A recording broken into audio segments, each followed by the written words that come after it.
ఈ రోజు ఇందిరా ఏకాదశి. మహాలయ పక్ష రోజుల్లో వచ్చే ఇందిరా ఏకాదశి ఎంతో ప్రత్యేకమైనది. అత్యంత మహిమాన్వితమైన ఈ రోజున మీరు పూజ చేసినా చేయకపోయినా సరే, అత్యంత పవిత్రమైన ఇందిరా ఏకాదశి వ్రతకథను వింటే చాలు, మీకు జన్మజన్మల పాపాలు మొత్తం ఈ రోజుతో తుడిచిపెట్టుకుపోతాయి. బ్రహ్మవైవర్తన పురాణంలో ఈ ఇందిరా ఏకాదశి వ్రత కథ క్లుప్తంగా చెప్పబడింది. ఈ రోజున ఈ కథను ఎవరైతే వింటారో వారికి 1000 గోవులను దానం చేసినంత మహాపుణ్యం వస్తుంది. చివరకు వారు వైకుంఠం చేరుకొని సకల సుఖాలను అనుభవిస్తారు. మరి విన్నంతనే సకల శుభాలు కలిగే బ్రహ్మవైవర్తన పురాణంలోని ఇందిరా ఏకాదశి వ్రతకథ గురించి ఇప్పుడు తెలుసుకుందాము. ఈ కథను శ్రద్ధగా విన్నవారికి 1,000,000 జన్మల మహాపుణ్యం వస్తుంది. ఒకసారి శ్రీకృష్ణుడితో ధర్మరాజు ఇలా అంటాడు: శ్రీకృష్ణ, మధుసూదన, భాద్రపద మాసంలో వచ్చే కృష్ణపక్షంలోని ఏకాదశికి పురాణ ప్రసిద్ధమైన పేరు ఏమిటి? దాని మహత్యం ఏమిటి? నా యందు అనుగ్రహం ఉంచి ఈ ఏకాదశి కథ గురించి వివరంగా చెప్పు అని అంటాడు. అప్పుడు శ్రీకృష్ణుడు ధర్మరాజుతో ఇలా అంటాడు: ధర్మనందన, భాద్రపద మాసంలో కృష్ణపక్షంలో వచ్చే ఏకాదశికి ఇందిరా ఏకాదశి అనే పేరు ప్రసిద్ధంగా ఉంది. ఈ ఏకాదశి రోజున ఉపవాస వ్రతాన్ని ఆచరిస్తే దాని ప్రభావం వల్ల మహాపాపాలన్నీ నశిస్తాయి. ధర్మరాజా, ఈ ఏకాదశి నీచ యోనుల యందు పుట్టిన వారికి మరియు దుర్గతి పాలైన పితృదేవతలకు సద్గతిని ప్రసాదిస్తుంది. నేను ఈ ఏకాదశికి సంబంధించిన ఒక కథను నీకు చెప్తాను. ఈ కథను విన్నంత మాత్రం చేతనే 1,000,000 యాగాలు చేసినంత పుణ్యం వస్తుంది. సమస్త పాపములు హరించుకుపోతాయి. అందువల్ల ఈ కథను సావధానంగా వినుము అని చెప్పి ఇలా చెప్పడం ప్రారంభించాడు శ్రీకృష్ణుడు. ధర్మరాజా, పూర్వకాలంలో కృతయుగంలో శత్రువులకు తేరు చూడటానికి కూడా వీలు కాని ప్రసిద్ధుడైన పరాక్రమవంతుడైన రాజు ఒకడు ఉండేవాడు. అతని పేరు ఇంద్రసేనుడు. అతను మహిష్మతి నగరాన్ని రాజధానిగా చేసుకుని ధార్మికంగా రాజ్యపాలన చేస్తున్నాడు మరియు మంచి కీర్తిని యశస్సును సంపాదించాడు. అతనికి బుద్ధిమంతులైన కుమారులు, మనుమలు, అనేక సంపద చాలా ఉంది. ధనధాన్యాది అష్టైశ్వర్యాలు ఉన్నాయి. ఈ ఇంద్రసేన మహారాజుకు విష్ణు భక్తి కూడా చాలా ఎక్కువగానే ఉంది. అయితే అతను నిరంతరం భగవాన్ని గోవింద నామాలు జపం చేస్తూ ఉండేవాడు. పెద్దల దగ్గర ఆధ్యాత్మిక విచారణ చేస్తుంటాడు. ఆ దేవదేవుని అందమైన రూపాన్ని నిరంతరం ధ్యానం చేస్తూ ఉండేవాడు. ఆ మాధుర్యాన్ని అనుభవిస్తూ ఉండేవాడు. అలా ఉండగా ఒక రోజున ఇంద్రసేన మహారాజు తన దర్బారులో మంత్రి, సామంతులు, ఇతరులందరితో సభ తీర్చి ఉన్నాడు. రాజకార్యముల మీద ఇష్టాగోష్ఠి జరుపుతున్నాడు. ఇంతలో ఆకాశంలో నుండి నారద మహర్షి సరాసరి ఇంద్రసేనుని సభలోకి ప్రవేశిస్తాడు. నారదుడు అంటే నారం దతాతి ఇతి నారదః అని అర్థం. అంటే అందరికీ జ్ఞానాన్ని పంచిపెట్టి అజ్ఞానాన్ని నశింపచేసేవాడని అర్థమని పెద్దలు చెప్తూ ఉంటారు. ఇక అనుకోకుండా ఆకస్మికంగా వచ్చిన నారద మహర్షిని చూసిన మహారాజు తన పరివారంతో సహా ఎదురు వెళ్తాడు. మహావైభవంగా పూజ చేసి నారద మహర్షిని ఆహ్వానిస్తాడు. పవిత్రమైన ఆసనం మీద కూర్చోపెడతాడు. చేతులు జోడించి వినయంతో నమస్కరిస్తాడు. ఇక నారద ముని సుఖంగా కూర్చొని మహారాజుతో ఇలా అంటాడు: మీ రాజ్యంలోని 7 అంగములు క్షేమంగానే ఉన్నాయా అని కుశల ప్రశ్నలు వేశాడు. అంతేకాదు మళ్ళీ ఇలా అంటాడు మహారాజుతో: ఇంద్రసేన, నీ బుద్ధి ఎల్లప్పుడూ ధర్మమునందే నిలిచి ఉంటున్నదా? విష్ణు భక్తిని విశేషమైన ఆదరంతో ఆచరిస్తున్నావా అని అడుగుతాడు. అప్పుడు మహారాజు మహర్షితో ఇలా అంటాడు: మీ అనుగ్రహం వల్ల నాకు, నా పరివారానికి 7 అంగములకు కుశలమే. ఈ రోజు మీ దర్శన భాగ్యం కలిగినందువల్ల ఇంతకు ముందు నేను చేసిన యజ్ఞయాగాది సత్కర్మలన్నీ సఫలమైనాయి, సార్థకమయ్యాయి అని నేను భావిస్తున్నాను. కాబట్టి బ్రహ్మర్షి శ్రేష్ఠ, మీరు నా వద్దకు వచ్చిన కారణమును చెప్పి నన్ను అనుగ్రహించండి అని అంటాడు. దానికి నారదుడు ఇలా చెప్పాడు: మహారాజా, నేను చెప్పబోయే మాటలు నీకు చాలా ఆశ్చర్యాన్ని కలిగిస్తాయి. అయినప్పటికీ చాలా జాగ్రత్తగా విను. నేను చాలా సంవత్సరాల క్రితం బ్రహ్మలోకానికి వెళ్ళాను. అక్కడి నుండి మరొక పని మీద యమలోకానికి వెళ్ళాను. ఇక్కడే జాగ్రత్తగా విను. ఆ యమలోకంలో ధర్మరాజు నాకు సకల మర్యాదలు చేశాడు. భక్తితో పూజించాడు. పెద్ద సింహాసనాన్ని ఇచ్చి కూర్చోపెట్టాడు. అక్కడ నీ తండ్రి అయిన సత్యవంతుడు ధర్మరాజుకు సేవలు చేస్తుండడం చూశాను. నీ తండ్రి కూడా పరమ ధార్మికుడే. చాలా పుణ్యకార్యములు ఆచరించాడు. ఏదైనా వ్రతం ఆచరించడంలో చిన్న దోషం ఏదైనా జరిగిందో ఏమో కానీ ఆ దోషం కారణంగా నీ తండ్రి యమలోకానికి పోవలసి వచ్చింది. అయినా కూడా యమసభలో నీ తండ్రి గౌరవ మర్యాదలకు మాత్రం ఏమీ లోటు లేదు. కానీ సుఖంగా స్వర్గంలో ఉండవలసిన వాడు పోయి యముని సభలో సభ్యునిగా ఉండవలసి రావటమే పెద్ద లోటు. కాబట్టి ఇంద్రసేన మహారాజా, మీ తండ్రి నన్ను ఏకాంతంగా కలుసుకున్నాడు. నీకు ఒక సందేశాన్ని పంపించాడు. నేను నీకు ఆ సందేశాన్ని తెలియజేయడం కోసం ఇక్కడికి వచ్చాను అని చెప్తాడు. ఆయన నాకు ఏమి చెప్పాడు అంటే: ఓ బ్రహ్మర్షి, ప్రస్తుతం మాహిష్మతి నగరాన్ని ఇంద్రసేనుడు అనే రాజు పరిపాలిస్తున్నాడు. అతను చాలా ప్రఖ్యాతి గడించాడు. ఆయన దగ్గరికి వెళ్లి మీ తండ్రి యమధర్మరాజు సభలో అతన్ని సేవిస్తున్నాడు. పూర్వజన్మలో చేసిన పుణ్యకర్మల్లో ఏదైనా విఘ్నం కలిగినందువల్లనే యమలోకంలో పడి ఉండవలసి వచ్చింది. కాబట్టి నా కుమారునితో చెప్పు, భాద్రపద బహుళ ఏకాదశి వ్రతాన్ని ఆచరించి నా వ్రతంలోని దోషములను పోగొట్టి నన్ను స్వర్గలోకమునకు పంపించడానికి నిన్ను ఈ వ్రతం చేయమని చెప్పాడు అని చెప్పి రాజుతో మహర్షి ఇదంతా చెప్తాడు. నీ తండ్రి పంపించిన సందేశం నీకు చెప్పాను కనుక నీవు నీ తండ్రికి స్వర్గలోక ప్రాప్తి కొరకై ఇందిరా ఏకాదశి వ్రతాన్ని ఆచరించు.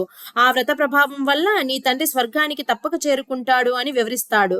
దానికి ఇంద్రసేన మహారాజు నారదుణ్ణి ఇలా అడిగాడు, ఓ మహర్షి, ఆ ఇందిరా ఏకాదశి వ్రతాన్ని ఏ విధంగా చెయ్యాలి, ఏ పక్షంలో ఏ తిథిలో చెయ్యాలో నా యందు అనుగ్రహం ఉంచి నాకు వివరంగా చెప్పండి అని అడుగుతాడు మహారాజు. అప్పుడు నారదుడు, మహారాజా, నీవు కోరుకున్న శుభప్రదమైన ఇందిరా ఏకాదశి వ్రత విధానాన్ని వివరిస్తాను విను. భాద్రపద మాసంలో కృష్ణపక్షంలో వచ్చే దశమి నాడు ప్రాతకాలమునందే శ్రద్ధతో కూడిన మనసు కలవాడవై స్నానం చెయ్యాలి. ఆ తర్వాత మధ్యాహ్న సమయంలో నది యందు కాని, చెరువునందు కాని, బయట ఉన్న నీటి యందు కాని స్నానం చెయ్యాలి. పితృదేవతల ప్రీతి కొరకై మిక్కిలి శ్రద్ధ కలవాడవై పితృతర్పణలు ఇవ్వాలి. బ్రాహ్మణులకు భోజనం పెట్టాలి. ఆ తర్వాత వ్రతం చెయ్యాలి. నీవు ఒంటిపూట మాత్రమే భోజనం చెయ్యాలి. రాత్రిపూట ఏమీ తినకుండా ఉండాలి. నేల మీద చాప లాంటిది ఏదైనా పరుచుకొని నేల మీదనే పడుకోవాలి. బ్రహ్మచర్యమును తప్పక పాటించాలి. దశమి నాటి రాత్రి గడిచిపోతుంది. మరునాడు ఏకాదశి. ఆ రోజున 12 విధములైన పొడిని గాని లేక మామిడి ఆకులు మొదలైన వాటితో కాని పండ్లు తోముకొని ముఖం కడుక్కోవాలి. పుల్లతో మాత్రం పండ్లు తోమకూడదు. ప్రాతకాలం నందే ఉపవాస నియమములను భక్తి శ్రద్ధలతో స్వీకరించాలి. తర్వాత మనసులో ఇలా అనుకోవాలి, పుండరీకాక్ష, ఈ రోజు నేను నిరాహార దీక్షతో ఉంటాను. సమస్త భోగ పదార్థములను విడిచిపెడతాను. రేపు ద్వాదశి నాడు భోజనం చేస్తాను. ఓ అచ్యుత, నాకు నీవే దిక్కు. కావున ఈ వ్రతంను నిర్విఘ్నంగా జరుగునట్లు చేయు అని భావించి నియమంగా స్వీకరించాలి. కాబట్టి రాజా, సాలగ్రామమును పూజించి పవిత్రులైన బ్రాహ్మణోత్తములకు భోజనం పెట్టాలి. దక్షిణ మొదలైన వాణ్ణి ఇచ్చి సాగనంపాలి. బ్రాహ్మణులు తిన్న తర్వాత మిగిలిన పితృశేషమును, అన్నమును మొదలైన వాణ్ణి కేవలం వాసన మాత్రం చూసి ఆవుకు పెట్టాలి. నీవు విచక్షణ జ్ఞానం కలవాడవు కనుక నీకు ప్రత్యేకంగా చెప్పవలసిన పని లేదు. వ్రతం చేయువారు తినకూడదు. తర్వాత రాత్రిపూట మళ్లీ ఋషికేశునికి ధూపం, దీపం, నైవేద్యం, గంధం మొదలైన 16 ఉపచారములతో పూజించి జాగరణ చెయ్యాలి. తర్వాత మహారాజా కలశమును స్థాపించాలి. అందులో భగవంతుణ్ణి ఆవాహన చెయ్యాలి. తర్వాత మరునాడు ద్వాదశి తిథి రాగానే మరలా భగవంతుణ్ణి పూజించాలి. భక్తితో బ్రాహ్మణులకు భోజనం పెట్టాలి. తర్వాత తాను బంధువులతోనూ, కుమారులతోనూ, మనుమలతోనూ కలిసి మౌనంగా భోజనం చేయాలి. నేను చెప్పినట్లుగా అలసత్వ దోషం పొందకుండా వ్రతాన్ని ఆచరించు. నీ తండ్రి యమలోకం నుండి స్వర్గలోకానికి వెళ్తాడు. అలానే మిగిలిన నీ పితృదేవతలు కూడా సద్గతిని పొందుతారు అని చెప్పి నారదుడు సభ నుండి అంతర్ధానమవుతాడు. నారదుడు చెప్పిన విధంగా ఇంద్రసేన మహారాజు ఉత్తమమైన ఇందిరా ఏకాదశి వ్రతాన్ని ఆచరించాడు. ఆ వ్రతమునందు అతని కుమారులు, మనుమలు, అంతఃపుర కాంతలు, సేవకులు, ఉద్యోగులందరూ పాల్గొన్నారు. ఆ వ్రతం పరిసమాప్తమైనది. ఆ క్షణమునందే స్వర్గము నుండి పుష్పవర్షం కురిసింది. దేవతలు కూడా ఆ వ్రతాన్ని మెచ్చుకున్నారు. ఇంద్రసేన మహారాజు తండ్రి అగు సత్యవంతుడు గరుడ వాహనం ఎక్కి వైకుంఠానికి చేరుకున్నాడు. ఇక ఇంద్రసేన మహారాజు సామ్రాజ్యం కూడా శత్రుబాధలు లేకుండా ఉంది. రాజ్యమును ధార్మికంగా పరిపాలించినందువల్ల ఇంద్రసేనుడు రాజర్షి అని పొగడబడ్డాడు. ఇక ఇంద్రసేన మహారాజుకి ముసలితనం వచ్చిన తర్వాత ఆ మహారాజు తన కుమారుడికి రాజ్యాభిషేకం చేశాడు. తాను స్వయంగా శరీరంతోనే స్వర్గానికి వెళ్ళాడు. ఇదేనయ్యా ఇందిరా ఏకాదశి వ్రత మహత్యమని ధర్మరాజుకు శ్రీకృష్ణుడు చెప్పాడు. అంతేకాదు, శ్రీకృష్ణుడు ధర్మరాజుతో ఈ వ్రతకథ యొక్క ఫలశ్రుతి కూడా చెప్పాడు. దీన్ని చదివినా విన్నా సమస్త పాపముల నుండి విముక్తి లభిస్తుంది. విన్నవారు, చదివినవారు కూడా ఈ లోకంలో సమస్త భోగములను అనుభవిస్తారు. చివరిగా వైకుంఠ లోకం పొందుతారు. చాలా కాలం అక్కడ సుఖాలు అనుభవిస్తారు. కాబట్టి ఈ రోజు ఈ పవిత్ర కథను విన్నంత మాత్రం చేతనే మీ అన్ని రకాల సమస్యలు దూరమవుతాయి. సకల శుభాలు ఇంట్లో కలుగుతాయి. ఇది బ్రహ్మవైవర్తన పురాణంలోని కథ. భాద్రపద మాసం కృష్ణపక్ష ఏకాదశినే ఇందిరా ఏకాదశి అని అంటారు. ఇది ప్రతి సంవత్సరం మహాలయ పక్షంలో వస్తుంది. అందుకే ఈ ఏకాదశి అన్ని ఏకాదశుల కంటే కూడా కొంచెం ప్రత్యేకమైనది. మహాలయ పక్షంలో వచ్చే ఈ ఇందిరా ఏకాదశి వ్రతాన్ని ఆచరిస్తారో వారికి కలిగే పుణ్యం పుణ్యం అనంతం. మీరు ఏ కారణం చేతనైనా పితృపక్షంలో మీ పూర్వీకులకు శ్రాద్ధం చేయలేకపోతే ఇందిరా ఏకాదశి రోజు ఉపవాసం ఉంటే మీ పూర్వీకులకు శ్రాద్ధం చేయడంతో సమానమైన ఫలితాన్ని ఇస్తుంది. ఇలా చేయడం వల్ల మీ పూర్వీకులు వారి జనన మరణ బంధాల నుండి విముక్తి పొందుతారు. వారు నేరుగా స్వర్గానికి వెళ్తారు. దాంతో మిమ్మల్ని వారు మనస్ఫూర్తిగా దీవిస్తారు. ఏకాదశి రోజున శ్రీ మహావిష్ణువును పూజిస్తారు. అయితే ప్రస్తుతం పితృపక్షం నడుస్తుంది. పైగా ఇది భాద్రపద మాసం. పితృపక్షంలో వచ్చే ఇందిరా ఏకాదశి వ్రతాన్ని ఆచరించడం ద్వారా పూర్వీకులు స్వర్గప్రాప్తి పొందుతారని నమ్ముతారు. అంతేకాకుండా వారికి మరణానంతరం మోక్షం లభిస్తుంది.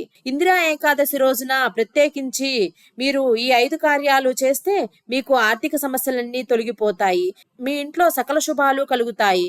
అందులో మొదటి పని ఇందిరా ఏకాదశి వ్రతాన్ని ఆచరించడం ద్వారా పూర్వీకులు యమలోకం నుండి విముక్తి పొందుతారు. పితృపక్షంలో వచ్చే ఇందిరా ఏకాదశి పుణ్యాన్ని పూర్వీకులకు సమర్పిస్తే నరకానికి వెళ్లిన పూర్వీకులు స్వర్గప్రాప్తి పొందుతారని చెప్తారు. కాబట్టి ఇది మొదటిగా చేయాలి. తర్వాత ఇందిరా ఏకాదశి రోజు సూర్యాస్తమయం సమయంలో తులసి మొక్క సమక్షంలో నెయ్యితో దీపాలు వెలిగించాలి. ఓం వాసుదేవాయ నమః అనే మంత్రాన్ని జపిస్తూ తులసి మొక్క చుట్టూ 11 ప్రదక్షిణలు చేయాలి.